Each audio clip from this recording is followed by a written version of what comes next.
Good afternoon, I'm Vashan Brown with the Midday News. Special welcome if you're watching on OneSpotMedia.com. A reminder as well that you can watch TVJ live by downloading our OneSpot Media app in the Google Play Store or the App Store. That's the number 1 followed by the words Spot Media. There are reports that noxious fumes are again affecting nurses at the Cornwall Regional Hospital in St. James after corrective measures were put in place by the Ministry of Health. President of the Nurses Association of Jamaica, NAJ, Carmen Johnson, says nurses have been complaining about an increase in the fumes for the past 2 weeks. She says the fumes are reportedly affecting the 6th, 7th and 8th floors of the building. She says the situation is made worse when nurses have to work for long hours. Increase in the fumes and the other noxious substances that are emanating from the buildings where they work. And what has happened, they had moved off one floor last week, but the other floors, including the nursing, are experiencing increase in the symptoms for the nurses. And so for the last 2 weeks, nurses have been going off ill for 3 days, 5 days or more, and the numbers have increased. The nurses are now frustrated and complaining that they don't think they can any longer cope. She says the situation is made worse when nurses have to work for long hours. Detectives from the Counter-Terrorism and Organized Crime Investigation Branch are continuing their questioning of the 18-year-old Wilmers Boys school student who was detained yesterday after he published a voice note on social media suggesting he would conduct mass killings. He was released into the custody of his parents yesterday. The police have declared that the teenager did not have the capacity to carry out the threat. It's been over 170 days since the Zone of Special Operations was implemented in Mount Salem, St. James, and residents are now hearing of solid social intervention programs which are slated to be rolled out in their community this week. The details from TVJ's Lana Gay Franklin. At a community meeting on Sunday, residents heard from various stakeholders and signed up to be part of the rebuilding process. Phase 1 of the roadworks is to commence this week. So 5 roads have now been identified, coming from Barnett View straight up to Picard Street, going back around to to Crawford Street, and on the main road of Mount Salem. This work is set to start the beginning of this week. So the community, persons from the community will be gainfully employed. The first set of persons who will be getting that chance is the persons who have been doing the tiling and the block laying, and then we will go on from there. And Managing Director of the Jamaica Social Investment Fund, Omar Sweeney, spoke of the utilities regularization issues as being a major part of the program. So you may have heard the report from NWC. So far they have regularized more than 150 households in the community, and JPS has similar targets. But what will happen is that after the roadworks are improved, then the JPS infrastructure will come in to follow. And we do that specifically to ensure that we don't end up with light poles in the middle of the road and that sort of thing. In the meantime, an additional 21 parents from ZOSO have also signed up for the effective parenting training to begin later this month. This is in addition to the 40 persons who reached out for help in becoming better parents. Lana Gay Franklin, TVJ News. The Portland police have joined the call for neighborhood watch groups to assist in keeping migrating criminals out of communities. Speaking at a recent Community Safety and Security Branch meeting held in the Prospect community in the parish, Assistant Superintendent of Police Troyville Horton highlighted that a formal and structural system will yield positive results. Criminals know say, listen up, it's even if you get through to go in the Portland, don't follow the process. Because one, you don't see money, one night most money for the police. Then if you do that, we police people them through their minds. And it's not just for us who wear these uniforms and then uniform there. It's for all of us. And that's why the beginning of the presentation I say, listen up, help us to police. And let us help you to police your community. Because primarily it's your responsibility. That ridding the parish of criminals is the main objective, but issued this message to residents. Safe community is not about criminals only. It's about us going back to the stage where we care about each other. It's about getting back to the stage where we love one another. Whether male or female or whoever. It's getting back to the stage where we ensure that our neighbors' children get on the street in a particular time because it's not safe or it's not encouraged. One of Jamaica's oldest churches was this morning destroyed by fire. The 180-year-old Methodist church located in St. Anne's Bay was gutted by fire, leaving the main sanctuary completely burnt out. According to reports, or according to persons on the scene, the fire started about 1:30 in front of the section of the building and quickly spread. Members of the church community who gathered expressed shock and sadness at the loss. I got a call at 2:30, 2:25 to be exact, to say that the church was on fire. And when I came here this morning, I had no idea that this is the type of destruction I would have seen. The entire church is gone. One significant thing though is that the church windows were made with crosses and all the crosses were left.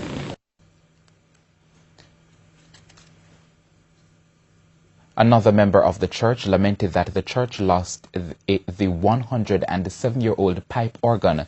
The cause of the fire is still not known. More multi-billion-dollar losses are in the forecast for the National Road Operating and Constructing Company, NROC, which is responsible for implementing the Highway 2000 project. A public bodies report presented by the finance minister shows that NROC will rack up a $5.7 billion deficit during the financial year 2018-2019. This is a slight reduction from the $6 billion deficit expected during the current financial year, which ends on March 31. NROC, which has over the years incurred billion-dollar deficits, is responsible for constructing and maintaining highways in Jamaica. The Police Federation has again turned its back on the government's wage offer. Like other unions, the government has offered a 16% increase over 4 years. The Federation says it will be sending its counter-proposal to the Finance Ministry this week following the conclusion of its consultation and analysis of the 4-year wage contract offer from the government. In a message to its members yesterday, the executive of the Federation said the proposal was extremely disappointing. In its proposal to the rank-and-file members of the force, the government has offered payment for holidays for 2017 and 2018 and a slight increase on added hours. There is also a proposal for a slight increase on existing non-monetary items. But the Police Federation says no increase on existing allowances and new allowances were entertained based on the current wage policy of the government. And in related news, a major row has developed in the Jamaica Confederation of Trade Unions, JCTU, following its decision to sign a 4-year public sector wage deal and accusations that it has not acted in the best interest of government-paid workers. The University and Allied Workers Union, UAWU, has confirmed a report carried by our news center that it has temporarily withdrawn from the Confederation. This follows an emergency meeting yesterday with officials of the JCTU to discuss the union's concerns about the signing of the wage deal on February 13. The union has accused the Confederation of signing prematurely. First Vice President of the UAWU, Clifton Grant, told the TVJ News that the wage agreement is inadequate. 5% year 1, 2% year 2, 4% year 3, and 5% year 4. When you look at the benefits inside the agreement, there's very minuscule adjustment to any benefit, and we think if we're going to extend the workers' contract for a longer period, there's something must be in there for the workers. And the UAW feel very, very strong that the concept did not take into account the first, especially the persons at the bottom of the salary scale. What this increase is going to mean that persons are going to get less than $600 per week adjustment. The last time when we negotiate, we ensure that we set a floor in terms of increase to the workers of $1,000. President of the Jamaica Confederation of Trade Unions, Helene Davis White, last weekend dismissed claims that it signed the wage agreement with the government while ignoring its members' concerns. The Citizen Security and Justice Program, CSJP, has received an allocation of $270 million in the 2018-2019 estimates of expenditure. The program seeks to enhance security and justice in targeted communities through gender response justice services. For the new fiscal year, the Victim Services Division is planning to identify and retrofit areas to accommodate victim services, provide emergency assistance grants to 50 beneficiaries, assist 110 children exposed to violence and trauma with counseling interventions, and facilitate special therapy sessions with 30 sexually abused children. The program is also expected to train 65 court officials, police officers, and other first responders. The National Water Commission NWC CEO Mark Barnett says the issue of water stealing continues to plague the company and it's costing them millions. The Commission boss notes that the NWC receives little to no income from communities with a high consumption rate, which is affecting their finances significantly. Mr. Barnett adds that the Commission has tried a number of interventions to help persons to understand the consequence of not paying their water usage. In our situation, there are those communities that by virtue of their attitudes have no interest in conserving water. They have no interest in reducing the leaks. So you'll have a toilet, which is one of the devices that resulted in high water usage or high water wastage, and it will be there running for days. He says the current method where the NWC turns off the water at a certain time is not the ideal method for water supplying organizations. He, however, pointed out that the approach of water lock-off helps to save water, but it increases the risk of having leakage in the pipelines. If persons naturally reduce their consumption, then it would allow for a much better operation of your distribution network. Every time we shut down a system to start it again, the ability of developing leaks increase. And so that is not good in a situation where you're water short. Of course, Mr. Barnett was speaking on TVJ's Smile Jamaica. News overseas now. Survivors of last week's shooting rampage are scheduled to meet with Florida officials to discuss gun laws. This comes after 17 of their schoolmates were killed by a former student. The details from the CNN. Survivors of last week's shooting rampage in Florida are focused on passing gun reform. I want Congress to put a bill out saying we need stricter background checks. Here's how we're going to do it. If they say that criminals get guns no matter what laws you have in place, that might be true, but we don't have to encourage them to get those guns. We can make it harder. About 100 students and chaperones from the Parkland area are trekking more than 400 miles to Tallahassee on Tuesday. They plan to hold a rally Wednesday and meet with senators and representatives to discuss gun laws. I would like to ask every politician how they would feel if their child didn't get to go home.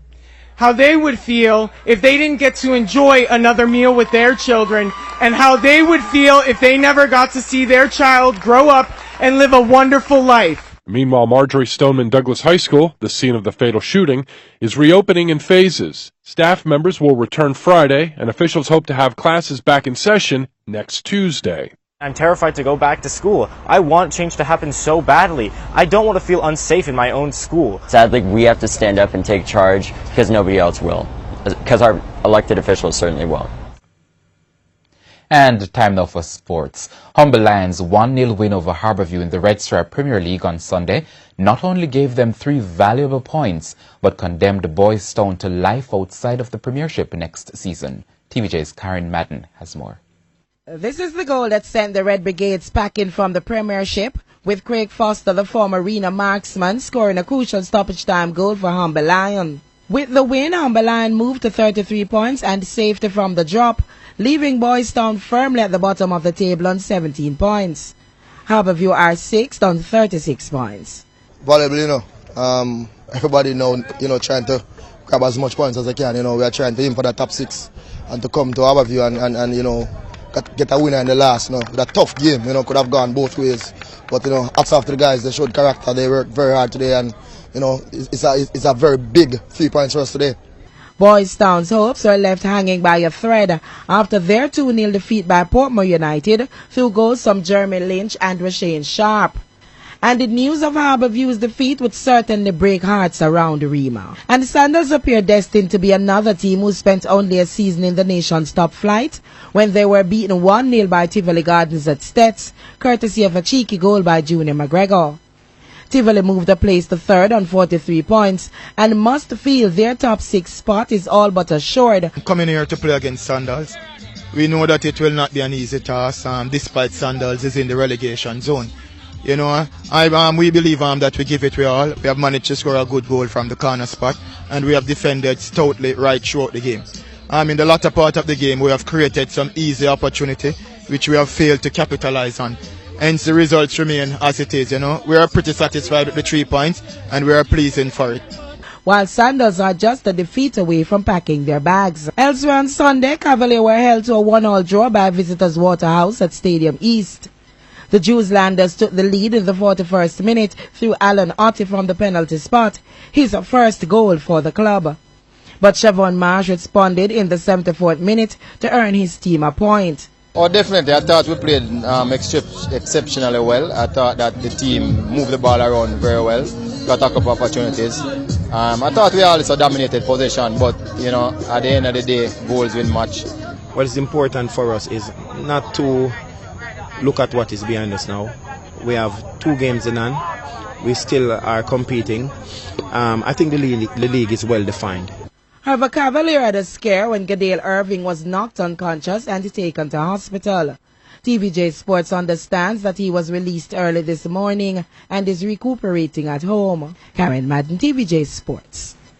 And that's the Midday News. I'm Vashon Brown. Join us at 7 for Primetime News Package on behalf of the News, Sports and Production teams.